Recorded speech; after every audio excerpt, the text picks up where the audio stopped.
advertirles que este Salvador, que se presenta como el cambio, el brillante, como el único con las respuestas modernas, el capaz de hacer una gran alianza nacional, en realidad es un politiquero y populista más, incapaz de aceptar la crítica, mal gobernante, desesperado por ganar como sea y, por supuesto, mesiánico. El profeta del pueblo con P mayúscula. ¿Cuál es el riesgo? ¿Quién representa el riesgo o quiénes representan el riesgo? Para empezar por el orden de las cosas, para llegar con unos discursos populistas y con unas actitudes autoritarias. Y yo puedo decirte que con muchos sectores podemos hablar, pero es difícil llegar, por ejemplo, a unos acuerdos, por ejemplo, con un Gustavo Petro. Es que han atentado inclusive contra la democracia. Ya lo hicieron inclusive en algún momento desde las armas. Y lo que hacen muchas veces estos líderes populistas y autoritarios es un libreto que se han aprendido muchos en América Latina. Los grandes líderes populistas como Perón, Mussolini, Kirchner, Chávez o Getúlio Vargas coinciden en tomar una parte de la población y volverla el enemigo interno, que junto con el enemigo externo se convierten en lo que los populistas llaman Antipueblo. El populista busca insertar odio en la sociedad, hacer que el pueblo odie al antipueblo. Cuéntenos, ¿qué es eso que usted nos tiene que contar de la izquierda y de supuestamente esa amenaza que representa el populismo, un populismo en estas elecciones? En la administración de Gustavo Petro. ¿Está hablando usted puntualmente del candidato presidencial Gustavo Petro? Estoy hablando puntualmente de Gustavo Petro.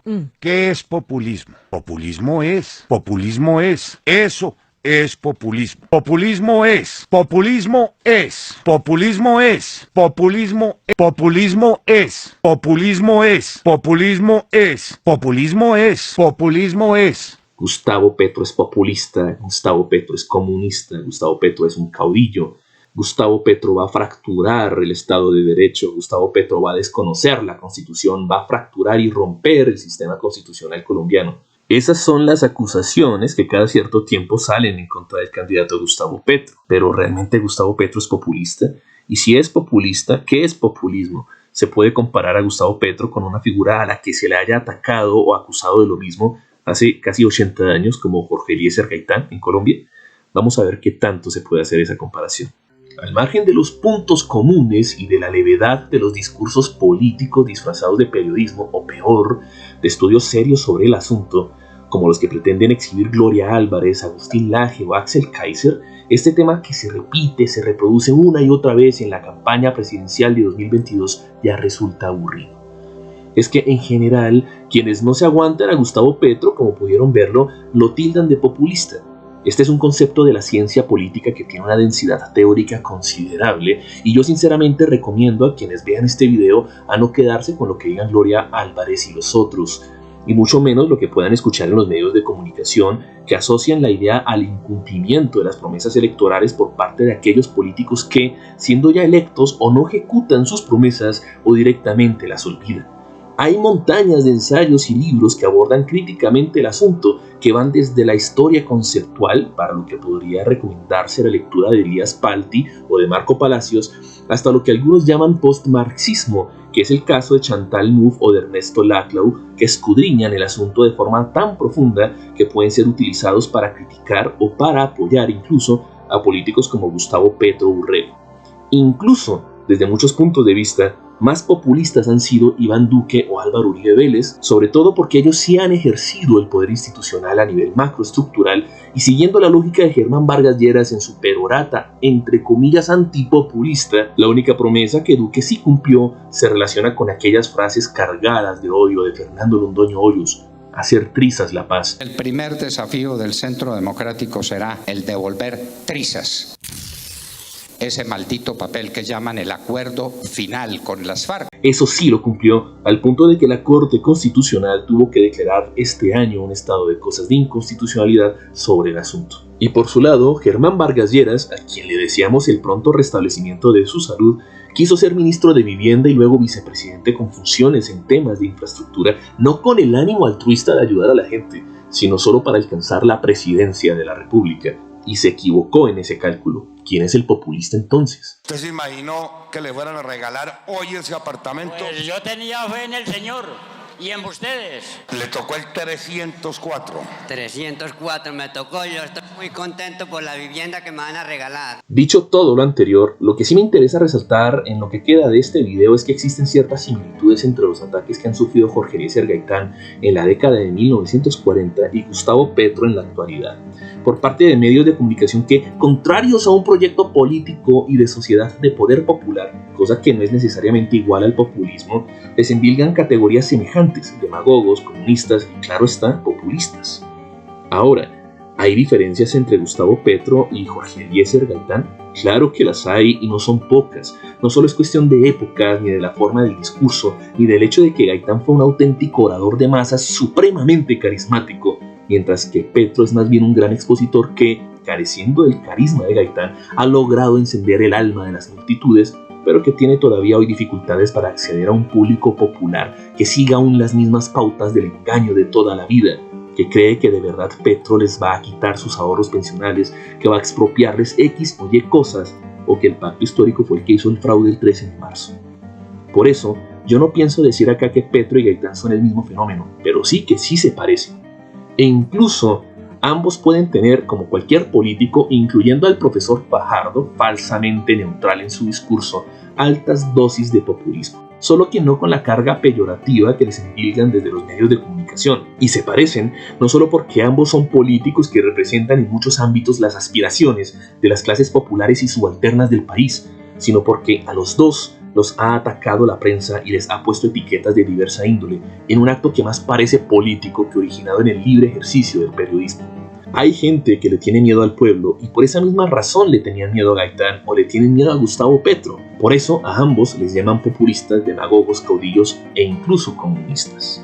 Pues bien, a Gaitán le hicieron algo parecido en un momento histórico completamente distinto. Seguramente, si en los años 40 hubiese existido el internet o las redes sociales y la comunicación política se hubiera manifestado en forma de memes, la campaña de mentiras habría sido equivalente, exactamente igual a la que hoy estamos viviendo. Pero no quiere decir que no hicieran aquello con Gaitán. La campaña era casi igual, las técnicas de comunicación diferentes. En lugar de memes, puras caricaturas, puros titulares de prensa escrita. La prensa liberal, encarnada en los periódicos El Liberal, La Razón y El Tiempo, desde 1945 impugnaron la manera en que este trigueño inmenso apelaba a las multitudes para consolidar su posición política.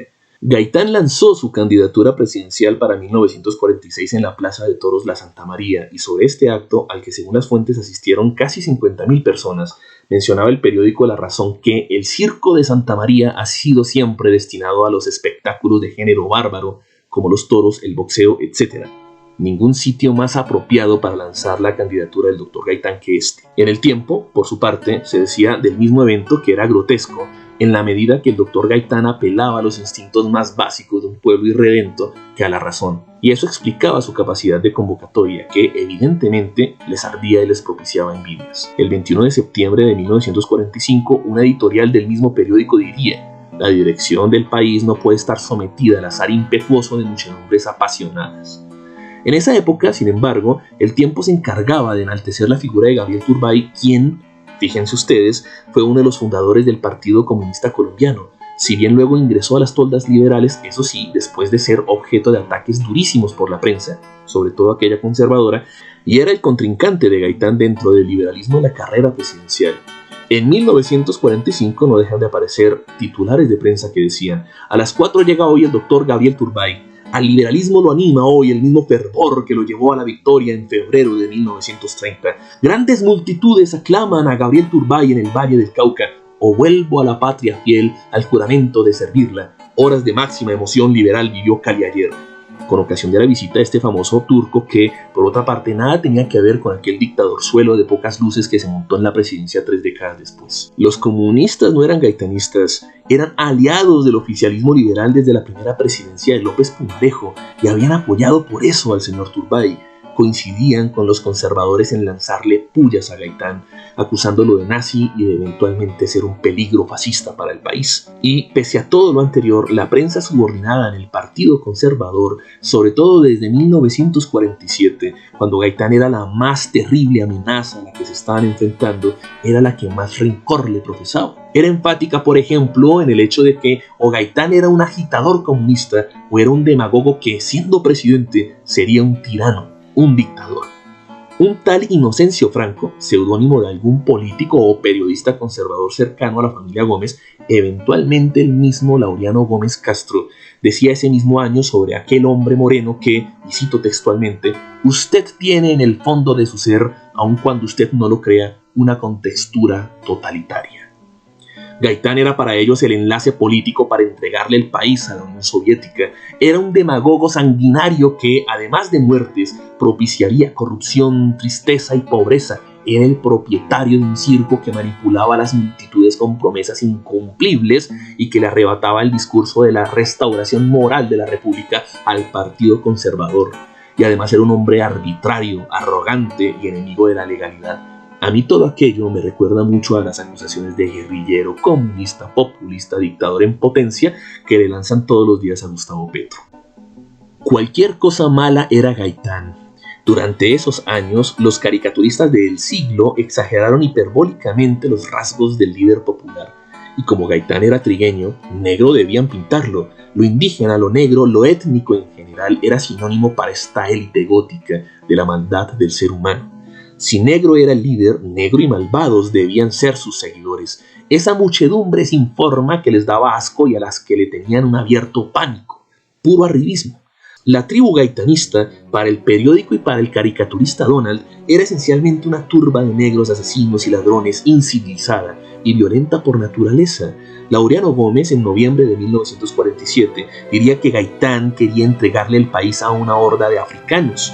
Era racismo en su estado puro, como el que prodigan cantantes, periodistas e incluso políticos aliados en contra de Francia Márquez, o como el que cierto sector de la sociedad, representado en los medios de comunicación también, reproduce sobre todo aquello que suena a minga o a indígena. En Colombia, la malicia es indígena porque el indio es entendido como alguien malo, para una cultura colonial y avasallada. Como ven, Colombia no se ha transformado en casi 80 años desde la muerte de Gaitán. Luego se preguntan algunos por qué es que nosotros queremos un cambio. La corrupción es una gangrena social, pero el racismo es todavía peor porque implica la corrupción del alma humana. En el diario El Siglo, entonces, a Gaitán lo vestían con los símbolos del fascismo o del comunismo, y a sus seguidores también. Para ellos, la estampa gaitanista era la de un bolchevique con las manos llenas de sangre de sus prójimos, dejando una mancha indeleble representada en un cementerio llamado Colombia. Pero en la realidad de las cosas, y ellos lo sabían bastante bien, nadie puede ser fascista y comunista al mismo tiempo, aunque a la misma prensa conservadora eso le importaba bien poco, como tampoco le vale un cuerno repetir la misma clase de tonterías y sin pudor alguno a la senadora María Fernanda Cabal, que confunde comunismo con socialismo, socialismo con nacionalsocialismo y comunismo y socialismo con fascismo. La prensa conservadora, que entonces y ahora estaba a cargo de ese mismo periódico, propiedad de la familia Gómez, uno de cuyos vástagos es ahora mismo candidato presidencial, aunque casi no marca en las encuestas, gracias al cielo, insistía con encono en el hecho de que si Gaitán llegaba al poder, ni la Constitución ni los límites del Estado de Derecho iban a poder frenarlo. Nuevamente, Gaitán era un dictador. En fin, ya sabemos qué fue lo que pasó con Gaitán. Yo estoy absolutamente convencido de que, de haber sobrevivido al atentado, de haber vivido, habría iniciado un proceso de transformación democrática para el país. Colombia sería completamente diferente al día de hoy, pero nadie entre las élites quería tal cosa. Versiones sobre la muerte del buen Jorge Eliezer hay muchas, pero hay una que me llama la atención. A Gaitán, dicen los conservadores, desde esa época hasta el día de hoy, desde Mariano Ospina hasta la nieta de Guillermo León Valencia, lo mataron, dicen ellos, los comunistas. Pero ¿cómo le iban a matar los comunistas? Poniéndole lógica al asunto, si Gaitán para ellos era comunista. A los comunistas en abstracto, como una especie de saco de arena en el que se descarga cualquier furia, les echan la culpa de cualquier cosa que pase o deje de pasar. Y sucede igual con los castrochavistas, con el Foro de Sao Paulo, con cualquier categoría de aquellas. Son fantasmas útiles para meterle miedo a la gente. Vamos entonces a perder la única oportunidad que hemos tenido en casi 75 años para iniciar una transformación democrática y auténticamente republicana en el país. ¿Tendremos que esperar otras 7 décadas más?